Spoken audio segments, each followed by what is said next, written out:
పశ్చిమ గోదావరి జిల్లా మొగల్తూరు మండలం ముత్యాలపల్లి గ్రామంలో బండి ముత్యాలమ్మ అమ్మవారి ఆలయంలో టీడీపీ నేతలు పూజలు నిర్వహించారు. నారా లోకేష్ ఈ నెల 27న చేపట్టే యువగళం పాదయాత్ర విజయవంతం కావాలని కోరుతూ ఆ పార్టీ జిల్లా మహిళా అధ్యక్షురాలు డాక్టర్ సిరిగి నీడ రాజ్యలక్ష్మి ఆధ్వర్యంలో ప్రత్యేక పూజలు చేశారు.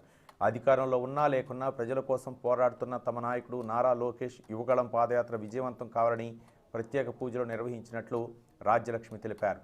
లోకేష్కు పాదయాత్రలో తామంతా అండగా ఉంటామని స్పష్టం చేశారు. నారా లోకేష్ గారు ద డైనమిక్ లీడర్ ఈ నెల 27వ తారీఖు నుండి పాదయాత్ర మొదలు పెట్టబోతున్నారు.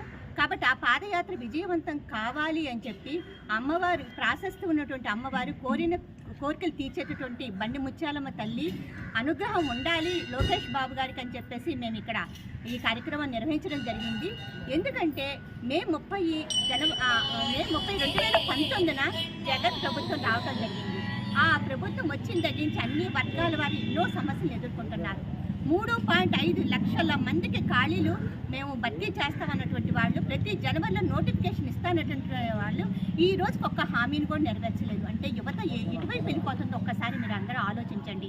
1.5 కోట్ల మంది యువత ఈ రోజున ఉపాధి లేక రోడ్డు మీద పడ్డారు. అంటే ఆంధ్రప్రదేశ్ మొదటి స్థానంలో ఉంది దేశంలోనే అంటే నిరుద్యోగంలో. కాబట్టి ప్రతి 4 రోజులకు ఒక నిరుద్యోగి ఆత్మహత్య చేసుకుంటున్నాడు. ప్రతి 8 గంటలకు ఒకసారి ఒక మహిళపై లైంగిక వేధింపులు జరుగుతున్నాయి. మరి ఈ రోజున గవర్నమెంట్ ఏం చేస్తుందని మేము ప్రశ్నిస్తున్నాము.